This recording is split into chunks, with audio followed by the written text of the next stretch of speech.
ചക്കാട്ടമ്മേ, ചക്കാട്ടമ്മേ. ഓ, എന്ത് പറ്റി സുശീല? ആ കുര്യച്ചന്റെ ആൾക്കാർ തല്ലി ചതച്ചതാ. അയ്യോ, ഇത്തിരി എന്റെ കൂടിപ്പോയി ഗോപ, ചക്കാട്ടമ്മേ. എന്റെ ഭഗവതി. അയ്യോ, ഓ, നെല്ലും പതിരും തിരിക്കണ പോലത്തെ അടിയായി പോയി. ആ കുര്യച്ചനെ വെറുതെ വിടരുത്. എന്നാ കാര്യത്തിനാ? ഇവന് തോന്നിയാസത്തിന് പോയി കൊണ്ടതല്ലേ? അവളുടെ വാക്കും കേട്ടിച്ച് നമ്മളെ പറഞ്ഞു വിട്ടപ്പോഴും വിചാരിച്ചതാ കൊട്ടക്കണക്കിന് വാങ്ങിച്ചുകൊണ്ടിരാനുള്ള പോക്കായിരിക്കും. മേടിച്ചോണ്ട് വന്നിട്ട് ഇരിക്കുന്ന ഇരിപ്പ് കണ്ടില്ലേ? ചുമന്നോണ്ട് വരാൻ കുറെ ആൾക്കാരും. ഇറങ്ങിപ്പോടാ. സുഖു. വാടാ. മോനെ, നിനക്കൊന്നും വയ്യെങ്കിൽ വേണ്ടടാ. പക്ഷെ ഞങ്ങൾക്കിതൊന്നും കണ്ടോണ്ടിരിക്കാൻ വയ്യ. ഇന്ന് രാത്രി കുര്യച്ചനെ ഞങ്ങൾ തല്ലിയിരിക്കും. അതെ, ഗോപനെ തൊട്ടാ ചോദിക്കാനും പറയാനും ആളുണ്ടെന്ന് അവൻ ഇന്നറിയും. ചെല്ലടാ, നീയൊക്കെ പോയ ഉണ്ടാക്ക്. എടാ ഗോപ, ഇന്ന് രാത്രി കൊണ്ട് നീ ഒരു തീരുമാനം എടുക്കണം. കണ്ണീ ചൊരയില്ലാത്ത ഇവന്മാർക്ക് വേണ്ടി ജീവിക്കണോ അതോ നിനക്ക് വേണ്ടി ജീവിക്കണോ എന്ന്.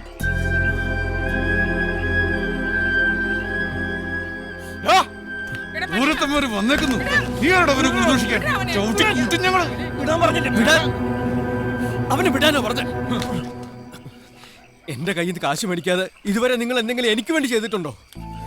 ഇന്ന് എന്നെ കൈ കാശ് കിട്ടിയപ്പോ നിങ്ങൾക്ക് എളുപ്പം ഷാപ്പിലെത്തണം. അതിനുവേണ്ടിയില്ല അവളോട് മോശമായിട്ട് പെരുമാറിയത്. എന്നിട്ട് നിന്ന് ന്യായം പറയുന്നു. നിങ്ങൾക്ക് വേണ്ടത് ഒരു അനിയനെയല്ല, കൈ നീട്ടുമ്പോ കാശ് തരാനും അല്ലാത്തപ്പോ കട്ടുകൊണ്ട് പോകാനും കൈയും കഴുകി വന്നിരിക്കുമ്പോ ഭക്ഷണം തരാനും ഒരാള്. കൂടപ്പിറപ്പുകൾക്കില്ലാത്ത ചൂടൊന്നും നാട്ടുകാർക്ക് ആർക്കും വേണ്ട. സുശീലിനും ചന്ദ്രനും ചെല്ല്. കുര്യച്ചനുമായിട്ടുള്ള കണക്ക് ഞാൻ തന്നെ തീർത്തോളാം. മോനെ, വാടാ. ചേട്ടന്മാര് തല്ലുകൊണ്ട് ചാവാനാണ് അവന്റെ വിധി.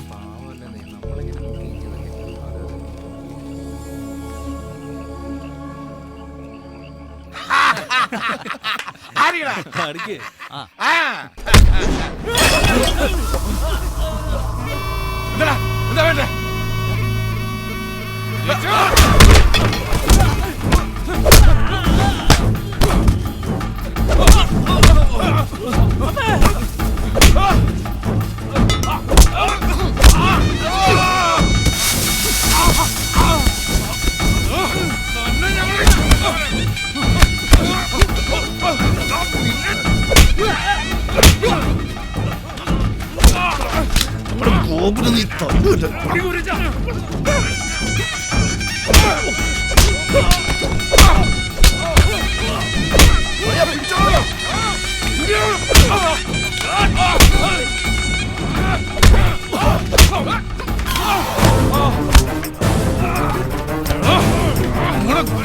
നീ അടിച്ചിടോ നിന്നെയോ?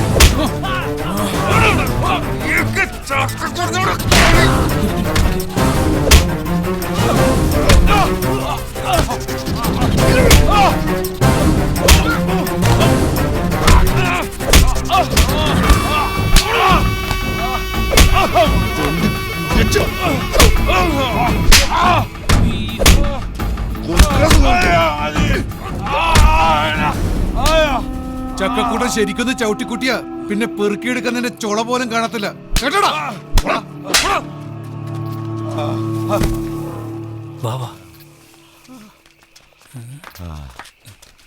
മുതലാളി, എന്തെങ്കിലും പറ്റിയോ മുതലാളി? ഇതുവരെ എവിടെ ആയിരുന്നു? ഞങ്ങൾ ഇവിടൊക്കെ തന്നെ ഉണ്ടായിരുന്നു. ചക്കാട്ടമ്മോ, ഓ, ഗോപനിപ്പോ എഴുന്നേറ്റ് നടക്കാവോ അതോ ആരെങ്കിലും പിടിച്ച് നടത്തിക്കണോ? ഇങ്ങനെ അവൻ എഴുന്നേറ്റില്ല. ഞാൻ വിളിക്കാം. ഗോപാ, ഗോപാ, നിന്നെ കാണാൻ തന്നെ കപ്പേരിയേട്ടൻ വന്നിരിക്കുന്നു. ആ ചൂലിങ്ങിതാ, ഞാൻ അടിക്കാം. ചക്കാട്ടം അവിടെങ്ങാനും പോയിരുന്നു. ഒരു സഹായത്തിനൊരു പെൺകുഞ്ഞിനെ ദൈവം എനിക്ക് തന്നില്ല. കാണ്ടിരിക്കുന്നു. വീട്ടിന് എന്തെങ്കിലും പ്രയോജനം ഉണ്ടോ? ഇല്ല. എന്താ നാട്ടുകാർക്ക് എന്തെങ്കിലും പ്രയോജനം? അതും ഇല്ല. ഷാപ്പിന് പ്രയോജനമുണ്ട്. ഗോപനെ കാണാമെന്ന കണ്ടേച്ച് പോണം. കേട്ടല? പോട്ടെ വിജയ, ഒരു കളിത്തമാശ പറഞ്ഞതല്ലേ. തമാശ. മോനെ, പതുക്കെ അമ്മ പിടിക്കാം. അവിടെ ഇരിക്കും. എത്ര എണ്ണം കിട്ടി? എണ്ണി നോക്കാൻ പറ്റിയില്ല, രാത്രിയായി പോയില്ലേ. അതില് വിഷമിക്കണ്ട. എണ്ണാൻ പറ്റുന്ന പരുവത്തില് പകൽ ഒരുപാട് അങ്ങ് കൊള്ളിക്കുന്നുണ്ടല്ലേ. അല്ല, മണീൻ എങ്ങോട്ട് പോയി ചക്കട്ടമ്മേ? അയ്യോ, അത് പറയാൻ മറന്നുപോയി. അവനെ മാമച്ചനെയും കൂട്ടി ഒരു പെണ്ണ് കാണാൻ പോയിരിക്കുക. ഓ, അപ്പൊ ഉടനെ താമസം മാറിയില്ലെങ്കിൽ ഒരു പെണ്ണിന്റെ മരണം കൂടി കാണേണ്ടി വരും. അയ്യോ, തല്ലല്ലേ വിജയ, അങ്ങനെ ഒരു കളിത്തമാശ പറഞ്ഞതല്ലേ. അല്ലല്ലോ ഇയാളെ ഞാൻ തല്ലത്തില്ല. അത്താണിക്കിട്ട് ഞാൻ വെച്ചിട്ടുണ്ട്. ഓ പിന്നെ മിണ്ടൂരിയടാ. അമ്മച്ചിയേ തല്ല് വാങ്ങിക്കൂട്ടാണ്ട് അപ്പനെയും കൊണ്ട് പൊക്കോ, ഞാൻ വന്നേക്കാം. വാ മനുഷ്യ പറയട്ടെ, വന്നേ മനുഷ്യ വാ ഇങ്ങോട്ട്. ഈ മനുഷ്യൻ തല്ലി ചോദിച്ചു മേടിക്കും. എടി ചോദിച്ചാമോ, അവൻ പെണ്ണ് കാണാൻ പോയത് നന്നായി. അതെന്താ നോക്കൊരു മനമാറ്റം? എടി അവനൊരു വെടിമരുന്നാ. കെട്ടാൻ പോകുന്ന ഒരു തീക്കൊള്ളി കൂടിയാണെങ്കിൽ അതോടെ ഒരു ചക്ക വീഴും. ഒന്റെ കർത്താവേ, ഒന്ന് വീഴ്ചേക്കണേ.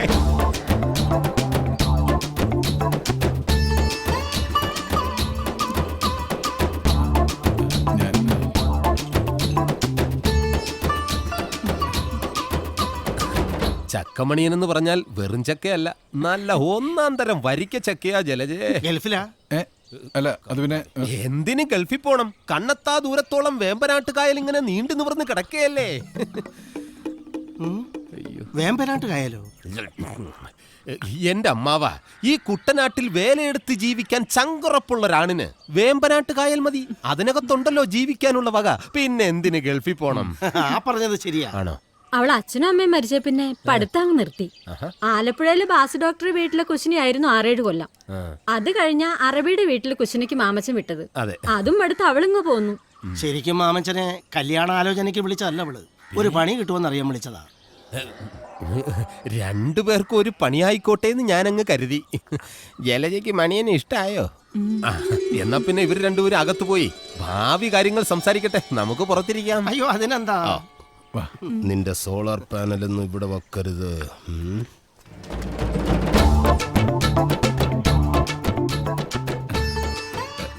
എന്നെ ശരിക്കും ഇഷ്ടായോ? ഇഷ്ടായി, ശരിക്കും ഇഷ്ടായി, എനിക്കും ഇഷ്ടായി. ഞാൻ ഒരു കാര്യം ചോദിച്ചോട്ടെ? എന്താ? ഒരു ഉമ്മ വരൂ.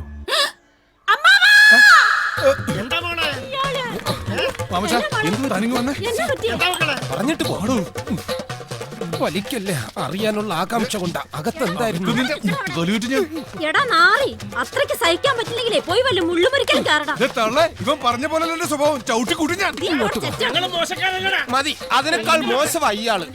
ഞാൻ കല്യാണം കഴിക്കാത്തോണ്ട് ചോദിക്കുക, എന്തായിരുന്നു അകത്ത്? ഇവൻ ഇത്ര ധൃതി പിടിച്ചിരിക്കുകയാണെന്ന് ഞാൻ അറിഞ്ഞില്ല. പേടിക്കണ്ട, പരിഹാരം ഉണ്ടാക്കാം. എന്തിനും ഏതിനും മാമച്ചൻ. ജലജേ, എന്റെ ഫോൺ നമ്പർ മറക്കണ്ട. 223366. പാത്രങ്ങളിൽ അലുമിനിയം